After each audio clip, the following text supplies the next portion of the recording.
মাদারীপুরের শিবচরে ইসলামী আন্দোলন বাংলাদেশ শিবচর উপজেলা শাখার উদ্যোগে জুলাই গণঅভ্যুত্থানের বর্ষপূর্তিতে সমাবেশ ও গণমিছিল অনুষ্ঠিত হয়েছে। মঙ্গলবার বিকেলে উপজেলার শিবচর কেন্দ্রীয় জামে মসজিদের মূল ফটকের সামনে এই সমাবেশটি অনুষ্ঠিত হয়। সমাবেশে প্রধান অতিথি হিসেবে উপস্থিত ছিলেন ইসলামী আন্দোলন মনোনীত মাদারীপুর ১ আসনের প্রার্থী মাওলানা আলহাজ আকরাম হোসাইন এবং সভাপতিত্ব করেন ইসলামী আন্দোলন শিবচর উপজেলা শাখা সভাপতি হাফেজ জাফর আহমেদ। উপস্থিত বক্তারা গত বছরের জুলাই আগস্টের পটভূমি তুলে ধরেন। বক্তারা বলেন, ২৪শে জুলাই ও আগস্টে যারা প্রাণ দিয়েছে তারা দেশের বীর সেনা। এই শহীদদের বিনিময়ে আজকের বাংলাদেশ। এই সময় আরও উপস্থিত ছিলেন উপজেলা শাখার সহসভাপতি মাওলানা আবুল খায়ের মনির, সাধারণ সম্পাদক মাওলানা মোহাম্মদ মনিরুল ইসলাম, বাংলাদেশ মুজাহিদ কমিটি শিবচর উপজেলা শাখার আব্দুস সালাম, ইসলামী পৌর শাখার সভাপতি মাওলানা দেলোয়ার হোসেন, ইসলামী যুব আন্দোলনের উপজেলা সভাপতি মাওলানা মাহফুজুর রহমান ঢালী, মাওলানা মোহাম্মদ নাসির উদ্দিন, মুজাহিদ কমিটির সাধারণ সম্পাদক মোহাম্মদ ফারুক হোসেন সহ বিভিন্ন ইউনিয়নের নেতৃবৃন্দ এ সময় উপস্থিত ছিলেন। যেই অঙ্গীকার, যেই আশার ভরসা নিয়ে জুলাই আগস্টের রাজপথে আমরা নেমেছিলাম,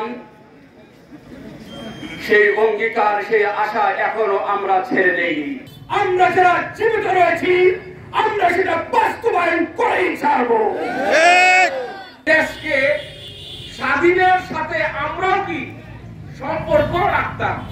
আমাদের জনাব সাহেবকে চরমরাই ফাইজুল করিম সাহেব দামাত বরকাতুল আলিয়া যেই রিস্ক দিয়া, যেই ভূমিকা দিয়া ওই দিন সে মার্চ করেছিল, সংগঠনের নেতা কর্মীরা ইসলামের নীতি আদর্শকে বিসর্জন দিয়ে রাজনীতি করে না, ঠিক কিনা কথা?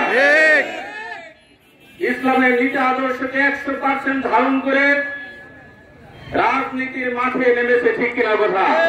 শুধু শীতকাল সারা বাংলাদেশে হাট বাজার ঘাট টেন্ডার হয়েছে, আমাদের শিবচরেও হাট বাজার ঘাট টেন্ডার হয়েছে। একটি দল ছাড়া অন্য কোন দলকে তারা মানুষ মনে করে না, তারা দেশে অন্য কোন দলকে তারা দল মনে করে না। তারা মনে করেছেন, তারা ভেবে নিয়েছে এদেশে তারাই যুদ্ধ করেছিল, এদেশে তারাই জীবন দিয়েছিল, আর কোন মানুষ যুদ্ধ করে নাই, আর কোন মানুষ জীবন দেয় নাই।